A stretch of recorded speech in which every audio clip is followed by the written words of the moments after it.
Welcome to the deep dive. Today we're getting into the story of Zhou Wenwang, a really foundational figure from the Western Zhou dynasty. Chang. Exactly. We're digging into the classical texts, the stories, trying to, piece together his legacy. hmm And understand what made him such an influential leader. So, if you're interested in ancient wisdom, leadership qualities, well, this should be fascinating. Let's jump in. Absolutely. Zhe Wenwang's story, it really gives us a window into how dynasties are shaped. Okay, so first up, the sources really hammer home his this idea of benevolent rule, really caring for the people. Yeah, it wasn't just about power for its own sake. It was about building support from the ground up. Virtue was key. And we see actual examples, right? Like easing tax burdens, promoting things like water conservancy, practical stuff. Definitely practical. Yeah. And also that phrase, "budo-ido." Reviving extinguished states, continuing lost family lines, promoting overlooked talents. Exactly.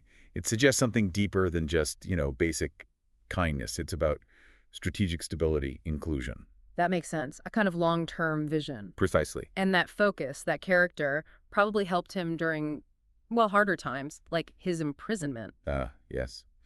The 7 years in Yuli under King Zhu of Shang, that's a huge part of his legend. Because that's supposedly when he developed the Book of Changes, the Zhu Yi. That's the widely held belief, yes. Yeah. Taking the 8 trigrams, arranging the 64 hexagrams. I mean, to do that while imprisoned, it says a lot about his resilience, but maybe also his intellect, his inner world. For sure. It points to incredible inner strength, doesn't it? And the ability to create order, find meaning, even when everything outside is chaotic. The Zhu Yi is complex, philosophical. So it wasn't just passing the time, it was deep contemplative work. That's the interpretation, yeah.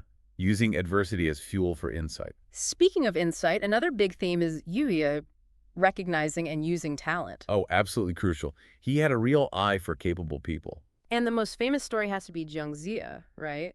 Finding him by the Wei River. Yes. Going back multiple times, showing that respect, that persistence. It wasn't just luck. He pursued talent. And then making him prime minister. A huge move. A masterstroke, really. Jiang Ziya was, well, instrumental later on in overthrowing the Shang. It really highlights Zhu Wenwang's judgment, his ability to see potential. And it wasn't just Jiang Ziya. There were others like Sanya Shang, Nangang Kuo. He built a strong team. A leader is only as good as their advisors, perhaps? Often true. He knew how to delegate and who to trust. Then there's this more, almost mystical aspect. Yeah, his virtue moving heaven and earth. Right, the idea that his goodness brought auspicious signs, created this incredibly harmonious society. You hear descriptions like, cheeksum, people don't steal lost things, nobody locks their doors at night. Or Chica touch his way.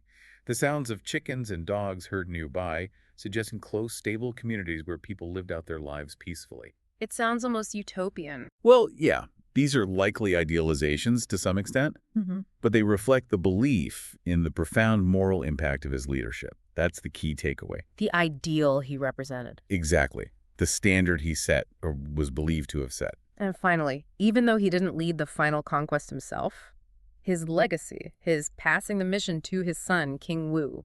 Critically important. He did the groundwork, he built the material strength, the alliances, but also, crucially, the moral justification for overthrowing the Shang. So he laid the foundation spiritually and practically. Absolutely. King Wu finished the job, but Zhu Wenwang made it possible.